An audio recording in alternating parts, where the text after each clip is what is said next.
Hello students, you are most welcome in my YouTube channel. आज हम देखते हैं सी प्रोग्रामिंग। सी प्रोग्रामिंग में यूपी बोर्ड में एक क्वेश्चन आ चुका है, explain the structure of a C program. एक सी प्रोग्राम का स्ट्रक्चर एक्सप्लेन करना, ये क्वेश्चन आ चुका है। तो उस क्वेश्चन को पहले मैं सॉल्व करता हूँ कि कैसे उसको आप एक्सप्लेन करेंगे सी प्रोग्राम को। तो सी प्रोग्राम का स्टेप क्या है वो लिख दीजिए कि कैसे सी प्रोग्राम बनता है। तो क्या लिखेंगे, to write a program in C we need to follow these steps. We need to follow these steps. क्या स्टेप्स फॉलो करने पड़ते हैं? Define preprocessor directive means include header file. पहले हेडर फाइल इंक्लूड कर लेंगे। इसके बाद open main function open करेंगे। इसके बाद assign data types and variable declare करके उनको वैल्यू असाइन करेंगे। और define the body of main function की बॉडी मतलब वाइड मेन, जो मेन फंक्शन है और जहाँ पे प्रोग्राम खत्म उसके बीच का पोर्शन क्या कहलाता है? बॉडी। यानी ओपनिंग ब्रेस और क्लोजिंग ब्रेस के बीच का जो चीज़ पोर्शन लिखा जाता है वो फंक्शन मेन फंक्शन की बॉडी कहलाती है। और एंड ऑफ मेन फंक्शन ये सारी चीज़ें मैं एक्सप्लेन कर रहा हूँ। तो देखिए कैसे करते हैं। ये हैश इंक्लूड studio.h, ये क्या है?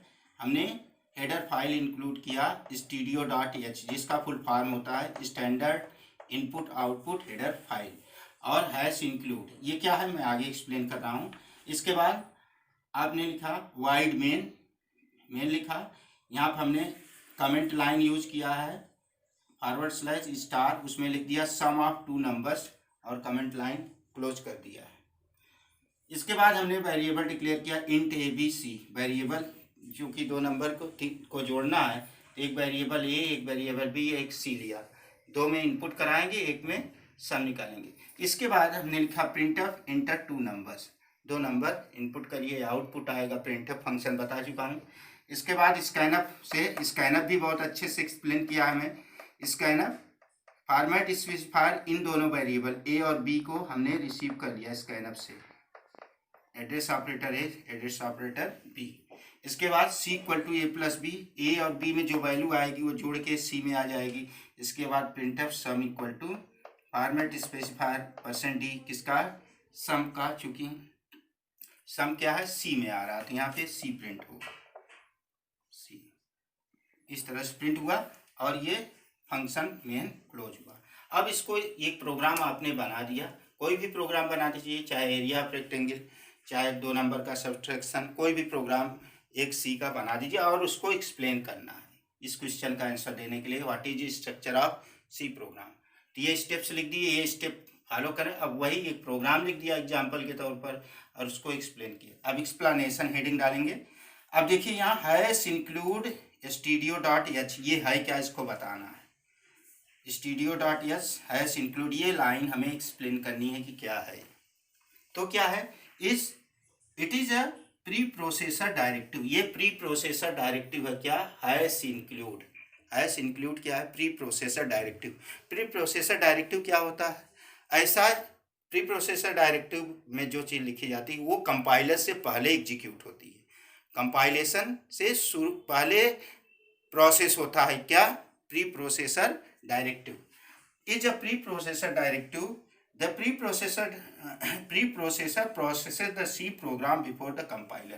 कंपाइलर जो है, यानी जो इस लैंग्वेज को, ये किस में लिखा है? हाई लेवल लैंग्वेज में, सी में लिखा गया है। ये कंपाइल जब होगा कंपाइलर के द्वारा, कंपाइलर क्या है? ट्रांसलेटर है जो इस हाई लेवल लैंग्वेज को मशीन लैंग्वेज में कन्वर्ट करेगा।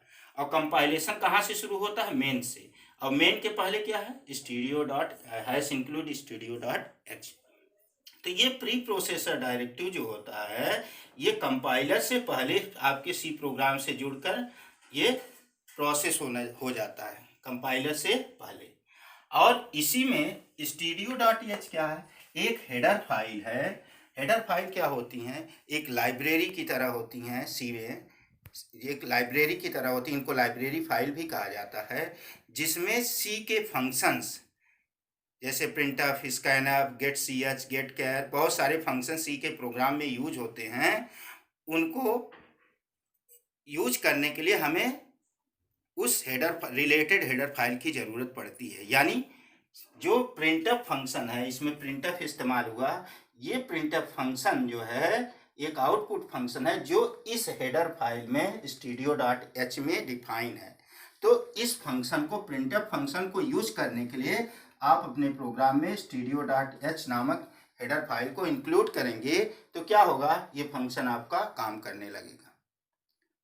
तो studio.h जो है प्रिंटफ और स्कैनफ आउटपुट फंक्शन प्रिंटफ के लिए, और प्रिंटफ आउटपुट फंक्शन के आउटपुट के लिए, और स्कैनफ इनपुट के लिए, ये दोनों फंक्शन कहाँ है, studio.h में। इसलिए इस हेडर फाइल को इंक्लूड कर लेंगे, जो कि स्टैंडर्ड इनपुट आउटपुट फंक्शन के लिए प्रिंटफ और स्कैनफ, प्रिंटफ एंड, यहाँ पे प्रिंटफ एंड स्कैनफ के लिए इस्तेमाल होती है ये हेडर फाइल studio.h। ये तो ये इंक्लूड करेंगे तभी आपका ये प्रिंटफ और स्कैनफ कार्य करेगा। इसके बाद हमने ये लिखा है /* सम ऑफ नंबर्स, फिर / और स्टार। ये क्या है, कमेंट लाइन। कमेंट क्या होते हैं, कमेंट लाइन सी में होती है कि वो कमेंट लाइन के अंदर जो चीज़ लिख देंगे वो चीज़ एग्जीक्यूट नहीं होती, वो कंपाइलर उसको रीड नहीं करता है। तो दो तरह के कमेंट होते हैं सी प्रोग्राम में। एक होता है सिंगल लाइन कमेंट, जो नहीं यूज़ किया हूँ मैं, वो ऐसे होता है। इनका काम क्या है, कमेंट लाइन का काम है, ये ऐसे कोड, ऐसे स्टेटमेंट को स्टोर करते हैं। एक ये होता है, ये सिंगल लाइन कमेंट कहलाता है, सिंगल लाइन कमेंट। और एक होता है मल्टी लाइन कमेंट, ऐसे होता है जो आप लिख देंगे उसके अंदर 2-3 लाइन का, और ये बंद कर देंगे जो भी लिखना चाहें। इनका ऑब्जेक्टिव क्या होता है, कमेंट लाइन कंपाइलर रीड नहीं करता, तो ये नॉन एग्जीक्यूटेबल स्टेटमेंट होते हैं। इसमें क्या करता है, यूजर किसी लाइन को एक्सप्लेन करना चाहता है, तो यह प्रोग्राम का पर्पज, प्रोग्राम किसने बनाया है, किस लिए और कब बनाया गया, तो उन सब का पर्पज इसके कमेंट लाइन के अंदर डाल सकते हैं। यानी प्रोग्राम का ऑब्जेक्टिव लिखने के लिए कमेंट लाइन का इस्तेमाल होता है। सिंगल लाइन कमेंट एक लाइन को नॉन एग्जीक्यूटेबल बनाने के लिए होता है, और मल्टी लाइन कमेंट एक या एक से अधिक लाइन को जो है नॉन एग्जीक्यूटेबल बना देता है। जैसे हम कोई चीज़ लिख रहे हैं, जैसे इसी को, ये स्कैनफ क्या है, या यहाँ पे int abc लिखा है, तो यहाँ पे हम एक्सप्लेन कर सकते हैं / लगा के, यहाँ पे डिक्लेरेशन ऑफ वेरिएबल, यहाँ हमने एक्सप्लेन कर दिया इसको, जिससे प्रोग्राम जो पढ़ेगा वो समझ जाएगा कि ये चीज़ क्या है, और ये कंपाइलर रीड भी नहीं करेगा। तो ये है comment line, single line comment एक लाइन के लिए, और मल्टी लाइन एक से अधिक। तो अगर हम किसी प्रोग्राम में ये कमेंट लगा देंगे तो वो एग्जीक्यूट नहीं होगा, कंपाइलर उसको रीड नहीं करेगा। इसका ऑब्जेक्टिव यही है कि सी के प्रोग्राम का ऑब्जेक्टिव लिखने के काम में आता है, या पर्टिकुलर लाइन को आप एक्सप्लेन करना चाहते हैं तो आप क्या करिए, कमेंट लगा दीजिए। ये सम ऑफ 2 नंबर्स, चूंकि प्रोग्राम का ऑब्जेक्टिव क्या है, 2 नंबर को जोड़ना, तो यहाँ पर हमने ये कमेंट लाइन में लिख दिया सम ऑफ 2 नंबर्स। तो ये चीज़ एग्जीक्यूट नहीं होगी, लेकिन जो प्रोग्राम पढ़ेगा वो समझ जाएगा कि क्या है, किस लिए प्रोग्राम बनाया गया है। इस comment line and non executable, ये एग्जीक्यूट नहीं होता। इसके बाद आता है वाइड मेन। मेन क्या है, मेन एक यूजर डिफाइंड फंक्शन सी में है। यूजर मतलब हर प्रोग्राम में मेन फंक्शन होता है, हर सी के प्रोग्राम में एक मेन फंक्शन होता है जो कि यूजर डिफाइंड होता है, यूजर बनाता है और कंपलसरी होता है।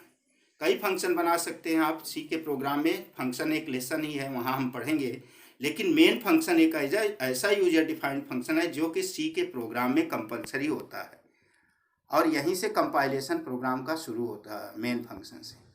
तो हर सी प्रोग्राम में मेन फंक्शन होता है, और उसके पहले वाइड इसलिए लगा देते हैं जब फंक्शन मेन फंक्शन से वैल्यू नहीं रिटर्न कराते हैं, क्योंकि फंक्शन वैल्यू रिटर्न करता है।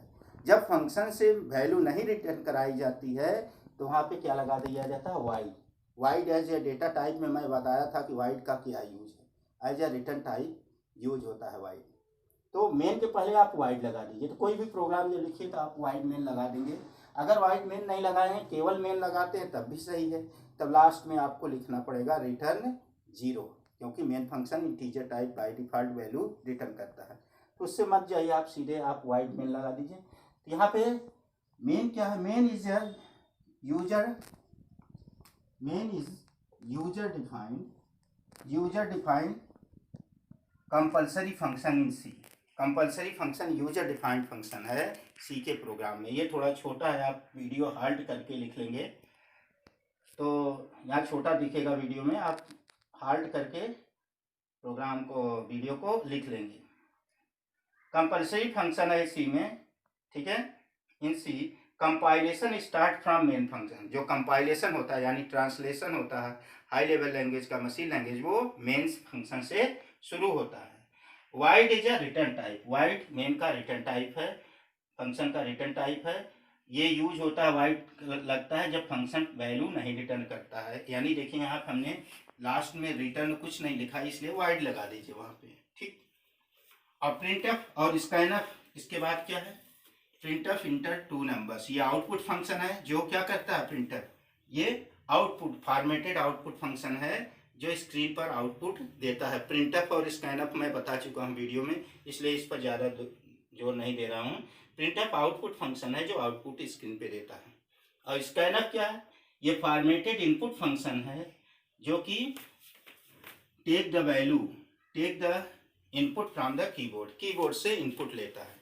तो प्रिंटर क्या करेगा, लिख के आएगा इंटर 2 नंबर्स, जब आउटपुट के रूप में स्क्रीन पे आएगा तो स्कैनर से ए और बी में वैल्यू रीड करा लेंगे। एड्रेस ऑपरेटर ए एम्परसेंड बी। तो क्या करेगा, कंप्यूटर वेट करेगा 2 नंबर इनपुट करने के लिए। आप 2 नंबर डालेंगे, मान लीजिए 5 डाला और 10 डाला, तो ए में 5 चला जाएगा, बी में 10 चला जाएगा। और दोनों इंट टाइप के हैं, इसलिए यहाँ पे %d फॉर्मेट स्पेसिफायर लग गया।